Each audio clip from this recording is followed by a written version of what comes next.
আমাদের সাথে বসেছেন এবং চট্টগ্রাম স্টক এক্সচেঞ্জের স্পেসিফিক যে সুপারিশ সেগুলো জেনেছেন এবং চট্টগ্রাম ভিত্তিক যে সম্মানিত যে বিজনেস পার্সোনালিটিজ আছেন তাদের সঙ্গে বৈঠক করেছেন, তাদেরকে পুঁজিবাজারে কিভাবে আনা যায় তাদের সে ব্যাপারে তাদের মতামত নিয়েছেন, তাদের বক্তব্য শুনেছেন।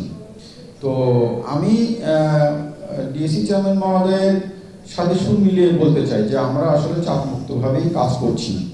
আর যে উদ্যোগগুলোর কথা উনি বললেন সেই উদ্যোগগুলোর সাথে আমরা ওতপ্রোতভাবে জড়িত। আপনারা জানেন যে ডিএসি মার্কেটের যে ভোল্টেড ট্রেডের প্রায় 94% মতো ডিএসিতে হয় এবং 6% মতো সিএসিতে হয়। তো সেক্ষেত্রে স্বভাবতই যে উদ্যোগগুলো নেওয়া হচ্ছে, প্রধানতম ভূমিকায় আমাদের ডিএসি আছে, অন্যান্য যারা আছে স্টেকহোল্ডার আছে তাদেরও ভূমিকা আছে এবং আমি বলবো যে নেতৃত্বের জায়গা থেকে ডিএসি সবাইকে নিয়ে কাজ করছে পুঁজিবাজার উন্নয়নের জন্য। এবং আমরা যদি দেখি রেগুলেটরের পয়েন্ট অফ ভিউ থেকে তারাও চাচ্ছে কোনো বিষয়ে সিদ্ধান্ত নেওয়ার আগে অংশীজনের সঙ্গে আলোচনা করে নিচ্ছেন তারা।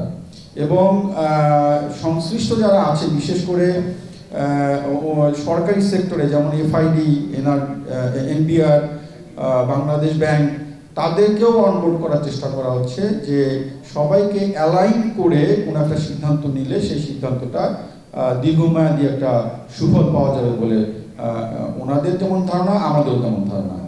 তো আমি এটুকুই বলে আমার বক্তব্য শেষ করছি, কারণ আমরা আসলে প্রশ্নোত্তর পর্বে বেশি সময় দিতে চাই।